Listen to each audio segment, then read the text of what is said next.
At ngayong araw nga ay magluluto tayong ginisang sardinas na maraming sahog, simpleng ulam pero sobrang sarap. Kaya una natin ilagay yung luya. Sabay natin ilagay yung bawang natin.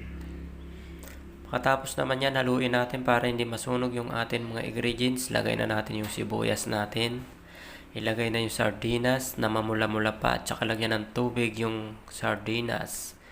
Sabay naman natin ilagay yung ating hiniwa-hiwang papaya na masustansyang papaya.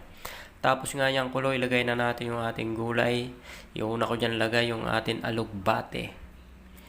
Tapos nga kulo dyan, lagay naman natin ang ating gulay na siyempre masustansyang gulay na malunggay.